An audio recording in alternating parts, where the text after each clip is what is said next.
This is KXP FM Seattle, 90.3, all around the world on the web. Make amends, tell your childhood friend they were something to you. Cause it gets dark, and when it's so dark, you're gonna wish for a light or two. No, we don't talk like we used to do in the meadows of our youth. But you're a part of the last good truth, for this yellow took my tooth. Time like a howling jet plane taking off for good. I'm but a passenger, I never said I understood.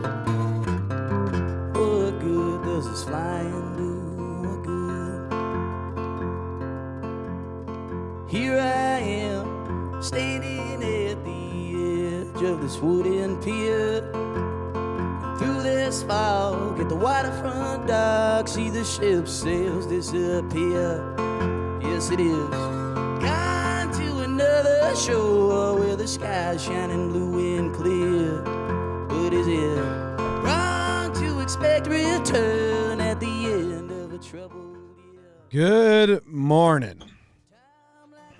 How's everyone doing? I hope you're doing better than I am.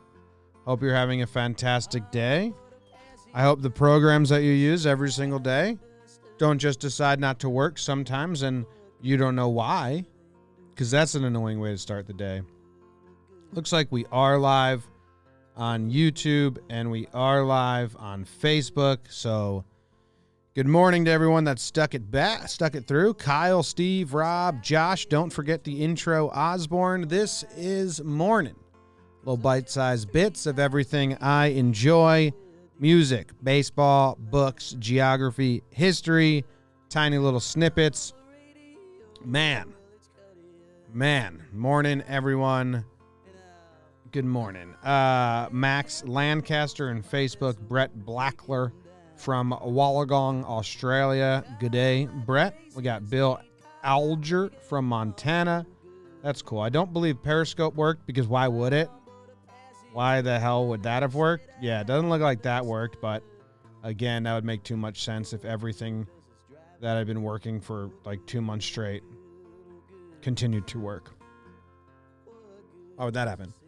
Anyway, morning, everyone. How you doing? This is the Morning Show. It's brought to you by Yes Please Coffee.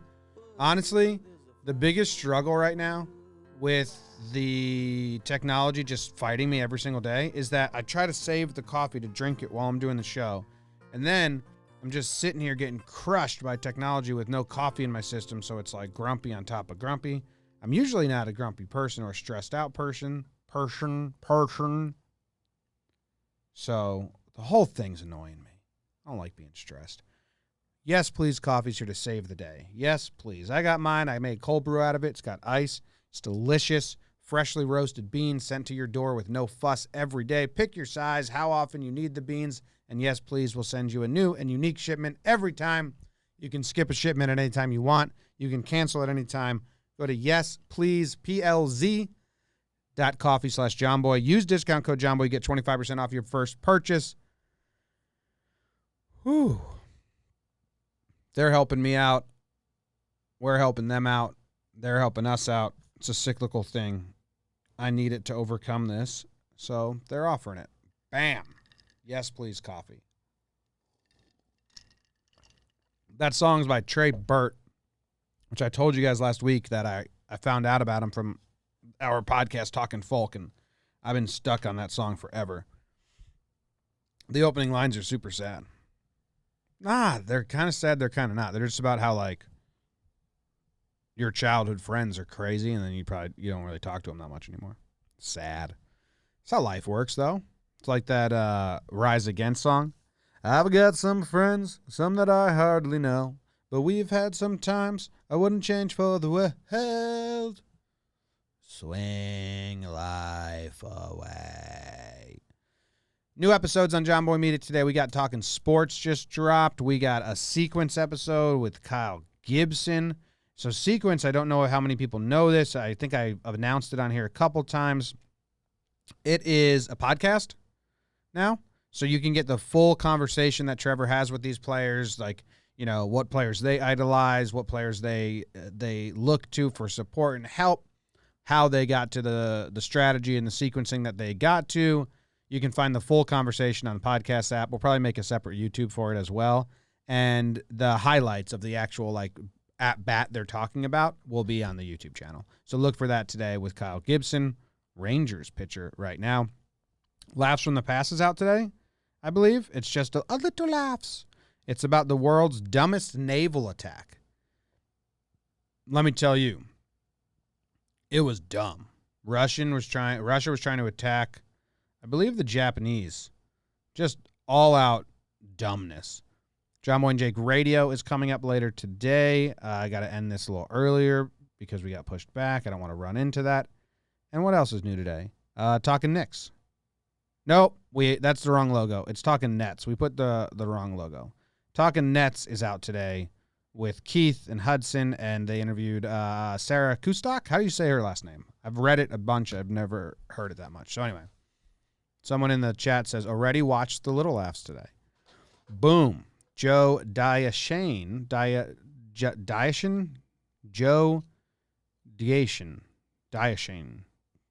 says, cop your morning gear at the merch site. Yeah, I think we're making mugs. We had the crew look at all the logos and designs and decide on some, so that's fun. All right, let's go to the Outer Banks. We're taking a tour. It is 86 and partly cloudy today. So that's actually nice beach weather. The Outer Banks. The Outer Banks, guys. Are you familiar? Just from the Netflix show? Pretty cool spot. I mean, pretty cool. Clearly, some of the first people that landed in America came there because it was the first land they saw. And then they had the sound in the middle. But Buxton, South Carolina. Look at this little strip of island. Looks like the size of a football field. I had fun just taking a tour on Google Maps yesterday. So the whole inland of the island, there's like no one lives there, right?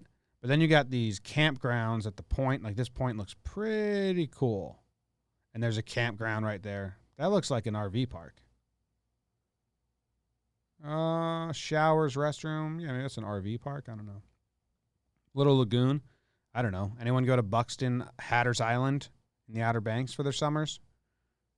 There's something else I saw last night they got like a whole big town though here, so that's cool. Houses and shit. Oh, I remember.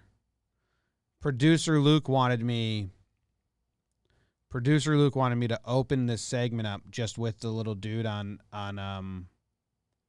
Google Maps, the street view. Just open it up like this, and then have you guys guess what state or what region we're in, which would be pretty fun. Some regions would be easy. I don't know if this would have been easy. It's an island. But that would have been fun. Maybe I'll do that game another time.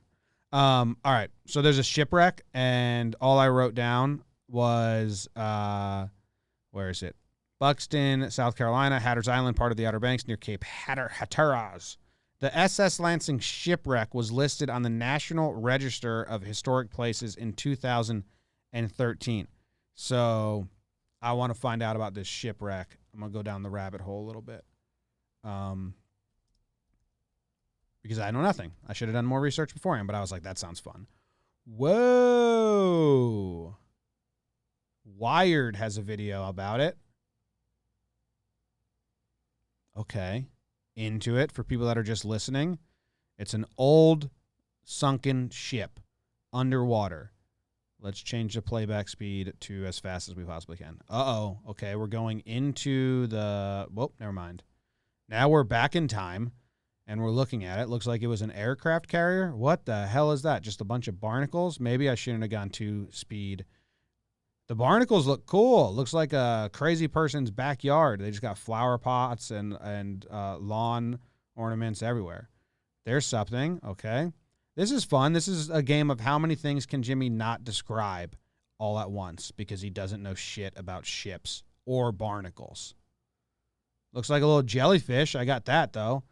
The barnacles, okay, this looks like This looks like the wacky lady in the neighborhood's backyard. Like she's got, terraced landscaping, and she has just like seashells and flower pots and lawn ornaments up the levels of the backyard. So that's what this ship looks like. And we're all better for knowing about this. Barnacles are cool. I don't know.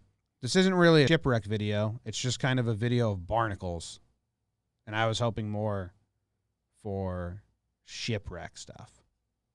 If we're being completely honest with each other, which we like to do here. 1, 2, 3. That's the password to my laptop. See? That's how honest I'm being.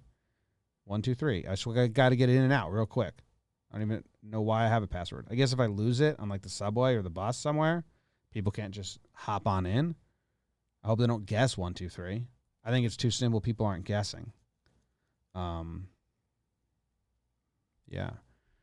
SS Lansing. How did I'm going to do some I'm going to speed read the sinking here, okay? Let's find out how it sunk. In early April 1942, Lansing was sailing from Curacao to New York City under the command of Master Bjukolt with a cargo of 8,900 tons of fuel oil. She was sighted off Cape Hatteras on the 7th of April by U-552 under Eric Topp. Lansing was hit with a single torpedo at 10:52, killing a single crewman. Badass and scary. The remainder of the crew abandoned ship as the Lansing sank off Buxton, Dare County, North Carolina. They were rescued by the American tanker SS Pan, Rhode Island. The Lansing had a bunker capacity of 16,279 BBL for heavy fuel oil. In 2011-2013, the shipwreck was evaluated by the National Oceanic and Atmospheric Administration for pollution potential. The wreck of the Lansing was listed on the National Register of Historic Places in 2013. So it got torpedoed. That's badass.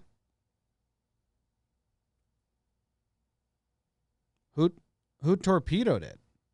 Eric Topp? Oh, the Nazis torpedoed it. This damn Nazi. Eric Topp. Motherfucker. Torpedoed the Lansing. What a dickhead. He only killed one guy. So I feel like if you bring that back to the Nazi ranks and you're like, yeah, we torpedoed a ship. They're like, you only killed one guy, though. But it's more about the sinking of the oil, I think, so maybe everyone's proud of him. Fuck. Did the Nazis win this one? Motherfuckers. Lansing Whale Factory, 1898 to 1942. Don't click it. Fuck. I clicked it. Okay. The website looks like it's from 2002, so we don't have to read it. That's a good rule to have. So this ship got torpedoed. Oh my God, what's this subreddit? Submechanophobia? Submechanophobia? So is this people isn't phobia mean you're scared?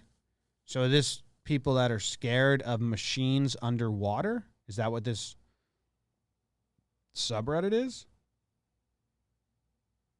Top all time.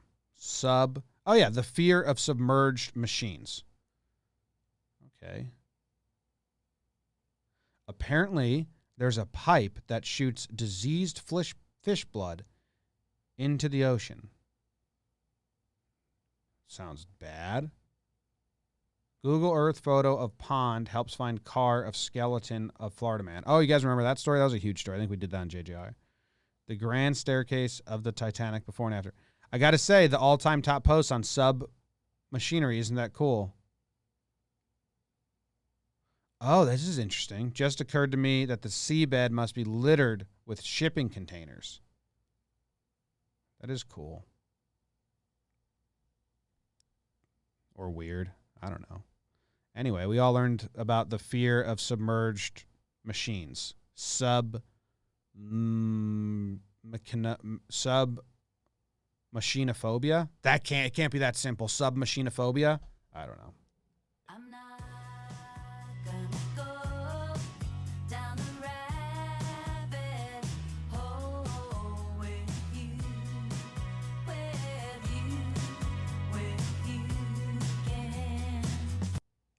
next up, we got our baseball player, Bobby Adams.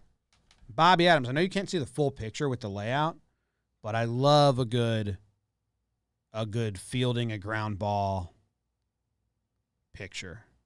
Look at that. Just gobbling it up, Bobby.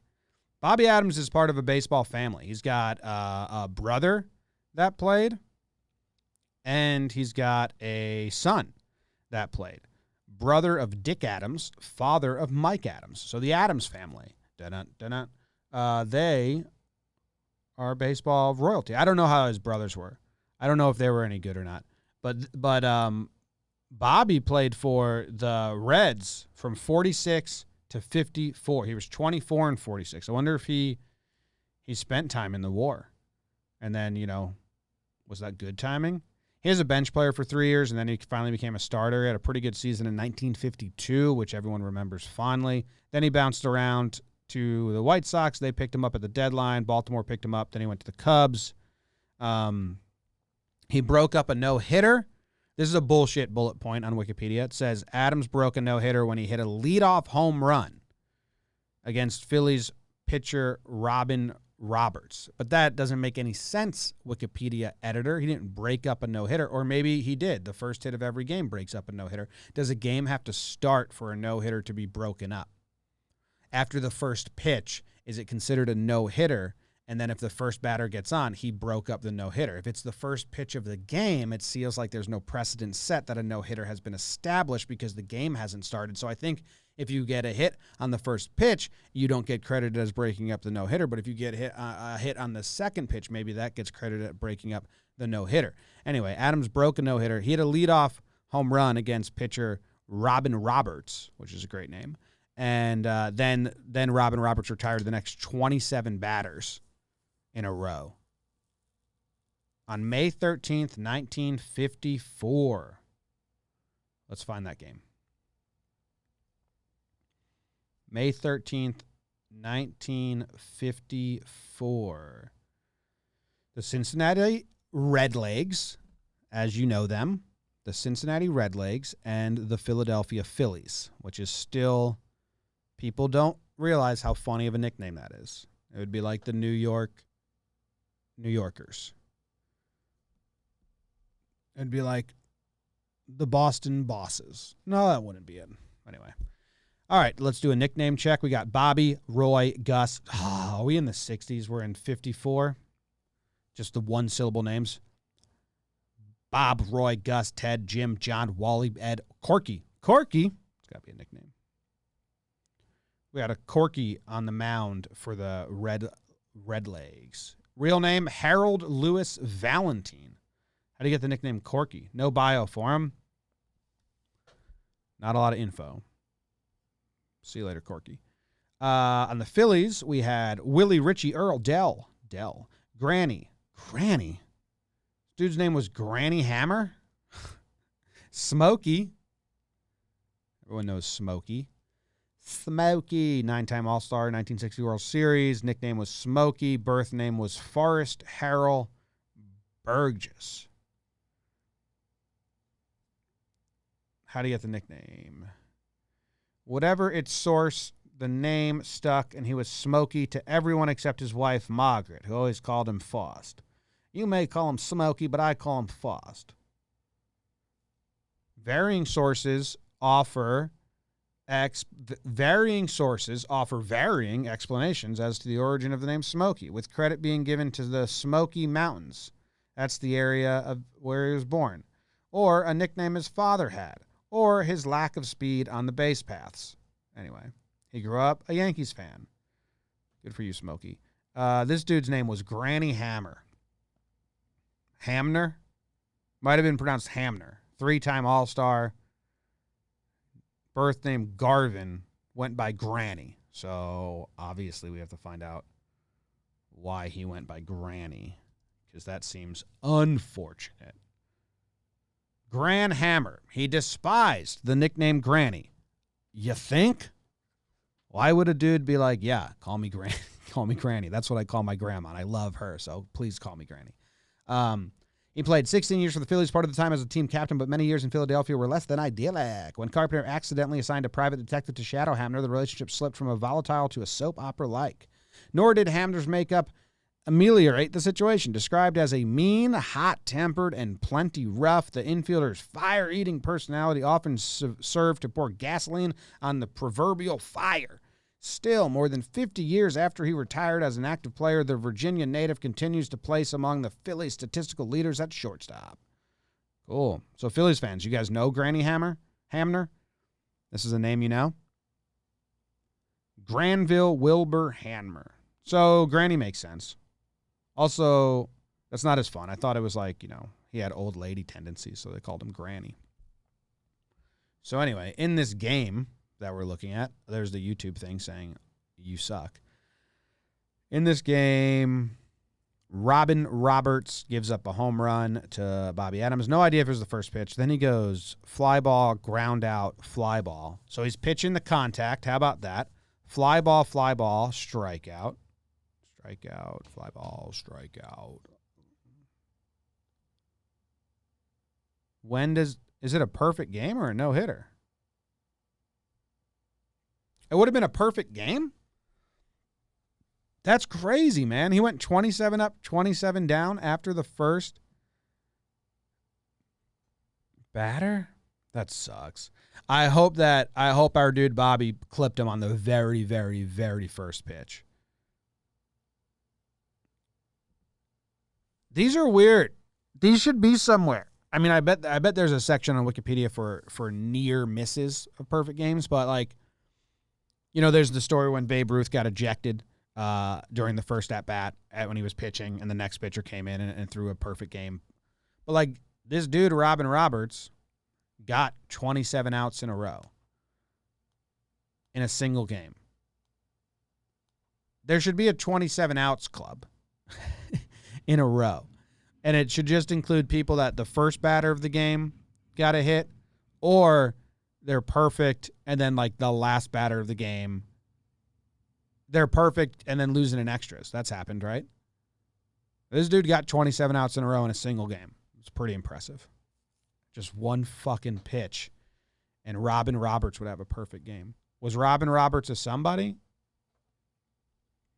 Or we got he's a Hall of Famer. Why don't you eat shit, Jimmy? Have some respect for Rob. My bad, Phillies fans. MVP votes from 1950 to 1956, All-Star. Led the league in home runs 5 times. That's not good. That's the opposite. He's a pitcher. That's not good. Led the league in complete games 5 times. Led the league in games started 6 times. Why don't you be better, Jimmy, and know Rob? Gotta say, I don't know shit about other teams' histories, though. I probably remember, certain segments of Ken Burns' baseball documentary. and the book, The Glory of Our Times. Everything else just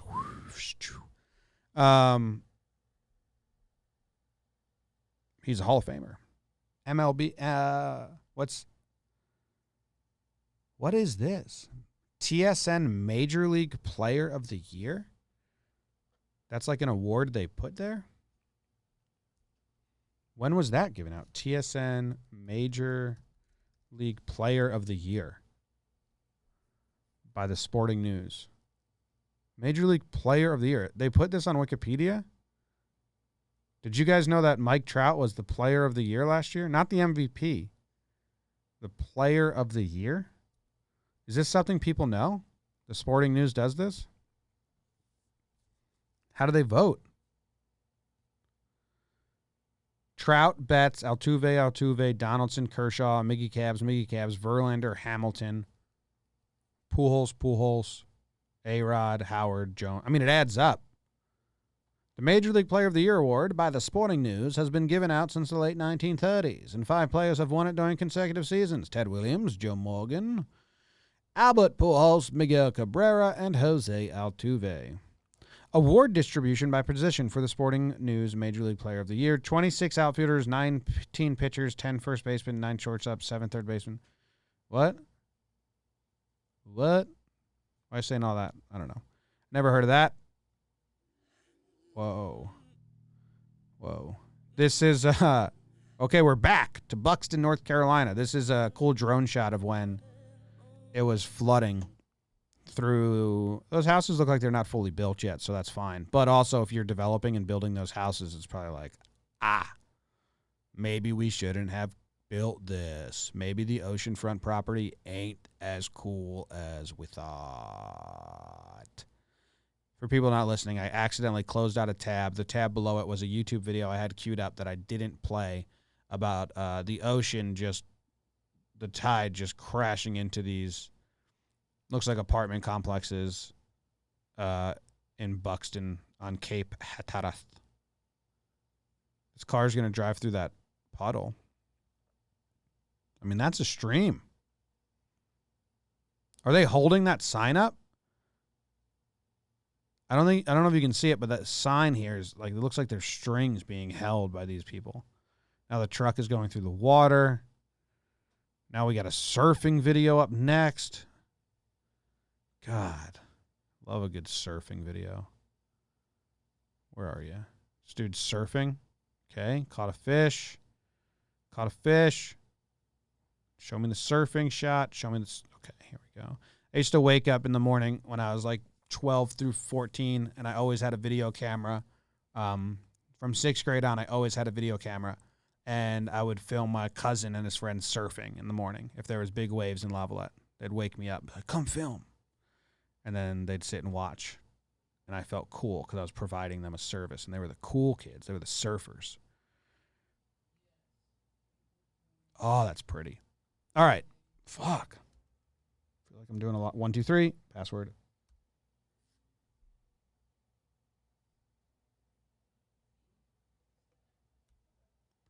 Think we got disconnected from the Bluetooth? I don't know what happened. Nothing's going right. Just come on. Got a week till the season starts. Can't afford any fuck-ups. So just get your shit together, technology. I think I'm hooked up to the Bluetooth in the other studio. They don't let you name them, which is a bummer. And now you guys are just... Okay. Okay, Jimmy. Okay, fucking laptop. Wow. I'm not go down the rabbit hole with you again. That's me. Right in the middle there. Holding a soccer ball. Looking like a champ. That's my dad. That's my dad. They tore down the school. They tore down this school in Hazlitt, New Jersey, because it had too much asbestos. So they tore it down. So people found all the pictures that were on the walls in the school, and someone mailed it to me because I was in that one. So, bam. The book I'm going to talk about today, I told you guys, I pivoted to this. I regret pivoting because those 3 books I ordered yesterday, like I really want to read them, but look how fucking, I hate thick books. It's just intimidating.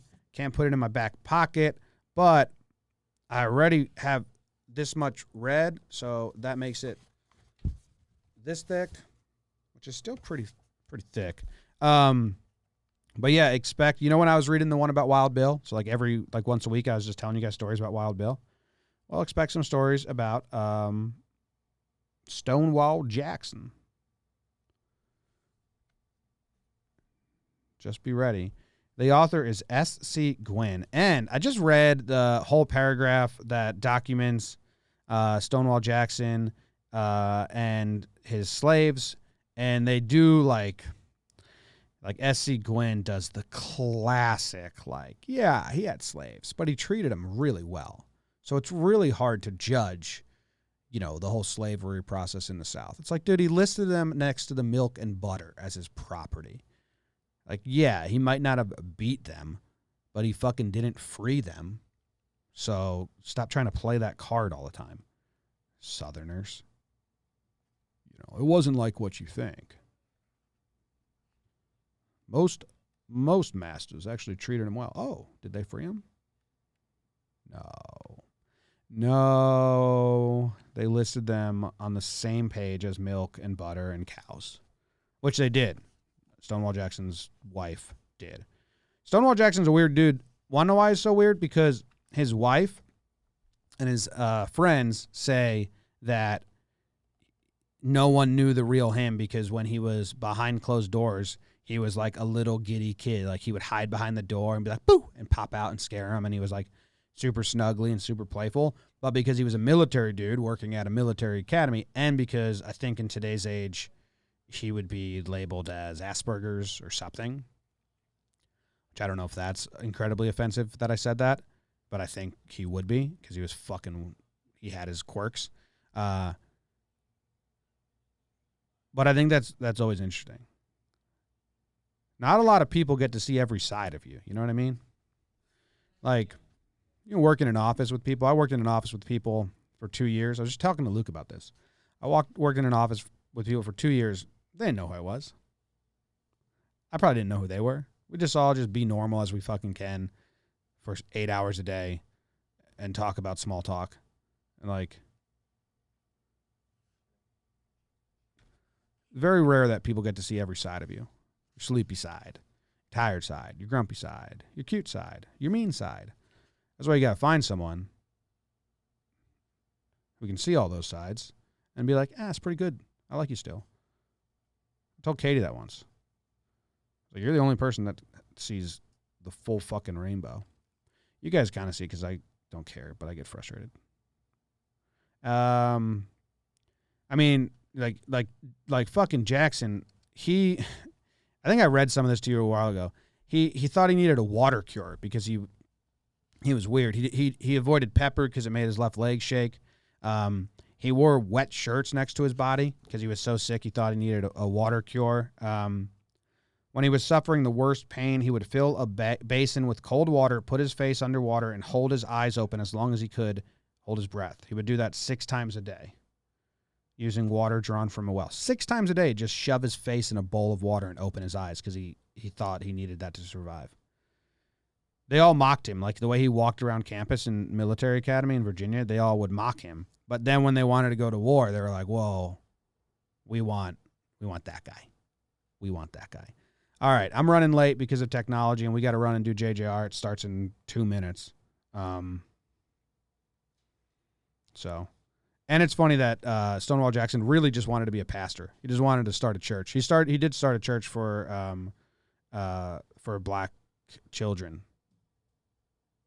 in that community, which is very admirable and good. But he wanted to be a pastor of church. Instead, he's known for being a great military leader. Stonewall Jackson. I'll tell you more about it once I get to the best parts. But all the good stuff, I did it. I started reading this because we did a whole episode on him on Laughs from the Past. So I've read like chunks and bits and pieces, but I'm trying to read it all the way through now. So check it out. Title, Buxton Barnacles, 27 Out Club, and Giddy Stonewall Jackson. Not bad, Steve. Not bad. Not a bad title. All right, Trey Burt. I like this song a lot. And, you know, he opens it up with call your childhood friends. Tell them that they meant something to you. And just everyone do that today, I guess. I did it over the weekend. Goodbye. Make amends. Tell your childhood friend they were something to you. 'Cause it gets dark, and when it's so dark, you're gonna wish for a light or two. No, we don't talk like we used to do in the meadows of our youth. But you're a part of the last good truth. For this yellow took my tooth.